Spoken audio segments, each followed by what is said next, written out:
Rescue efforts continue in Haiti after a devastating earthquake. The magnitude 7 quake struck yesterday afternoon near the capital city of Port-au-Prince.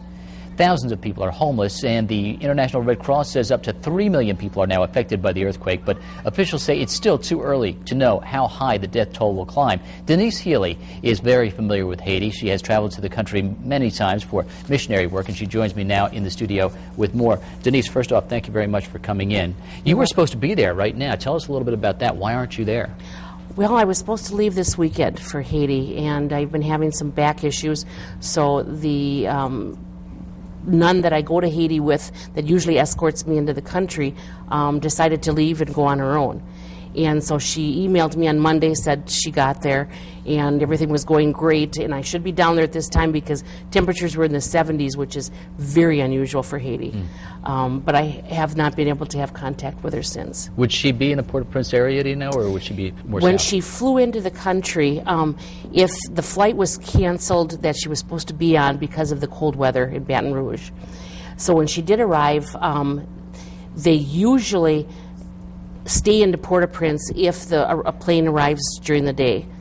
They cannot travel at night. It's 5 hours to get to the mission and the southern border of Haiti, so they usually wait for the next morning to travel. So she was staying at St. Joseph House in Port-au-Prince on Monday night. And I'm assuming that they took off for a kin Haiti on the southern border on Tuesday. Which would be good news. Which would really be good news because she'd be out of that area. Tell us a little bit about the, we're seeing all this devastation, and the video coming in is just unbelievable to us.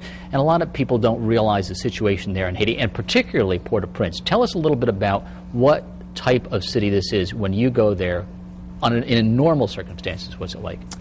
When you look at the pictures, it's hard to see the devastation because the country normally is devastated. So it's hard to pick out what's happening and what's not happening because in a normal situation when you're in Port-au-Prince, there's garbage all over the streets. It's chaotic. If you have a car, it's hard to drive through the streets because of so many people. So in normal situations, it's already chaotic. I don't know how they're going to take a death toll of anything in Haiti because there are no birth certificates, death certificates. So how they're going to keep track of who died and who's in the rubble without communication like we do with the United States, I don't know how they're going to even come up with an estimate. And the picture you paint there is just a massive chaos really already in normal circumstances. Then you add to that building collapses and things like that. And 60%, I understand, of the construction in normal conditions, buildings are unsafe. So add that the earthquake and the death toll could be, well, it's catastrophic. There's no doubt about that. And usually when they build buildings, they build anything with any normal resources that they have. They may build a side of a building with some tin.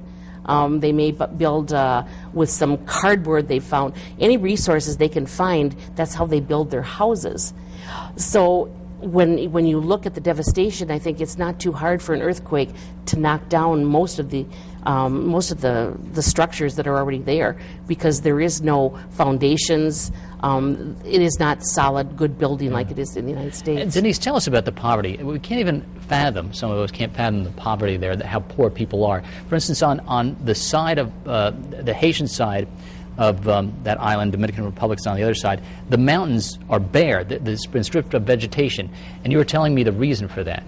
The reason why there's no trees is because they cut down the trees for charcoal. They use charcoal in their cooking. It's very hard. The nuns that I work with always said it's very hard to explain to a Haitian why you should leave a tree grow for 15 years when they don't know where their food is coming from for the next meal. So it's very hard for them to look in the future because for most of the Haitians there is no future. All they worry about is feeding their children tomorrow or today. In fact, when I was down there last time, I brought back some dirt cookies.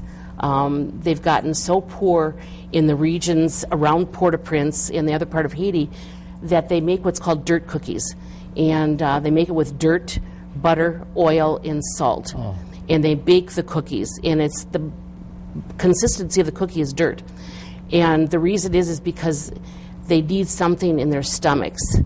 So the nuns will say, well, this at least puts something in their stomachs so that they don't have the growling and they don't have to worry about, where their next meal is coming from. So they actually eat the dirt. What are you feeling right now?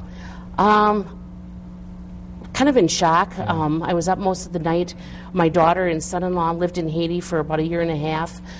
We have a lot of connections down there. I've been going down there since *96. I've always said the people in Haiti are the richest poor people that I know. They're beautiful people. They're faith-filled. I know that they will survive because they have great resiliency. In the United States here, if we had our electricity turned off, it's devastating. There, that's normal conditions. Most of the people, 80% of the country, do not have electricity.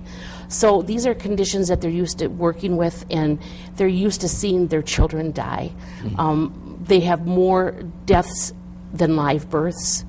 Most of the children, I think it's like 80% of the population is under 18. So it's a very young population because usually when you're in your late 50s, you're considered a very senior citizen. And so I'm feeling kind of in shock right now, but we've got an account set up with St. Edward and Isidore Parish that we can funnel money, anybody that wants to donate, we can funnel money directly to Haiti to where they need it. Very good. We'll put that on our website. Also, of course, the Red Cross is helping in the effort. Thank you very much for joining us, Denice. You're welcome. And the American Red Cross is already giving its support to Haiti, the organization making an initial pledge of $200,000 to assist communities affected by the earthquake. The money will be used to provide food, water, shelter, and medical services for the victims. If you want to help, you can make a donation to the American Red Cross, and we have a link on our website, fox11online.com. You'll find that on the right-hand side of the homepage, and of course we'll put that link that you told us to, Denice, on there. Coming up at 8:15, a representative from the Red Cross Lakeland chapter will join us with more on the relief efforts. Good day.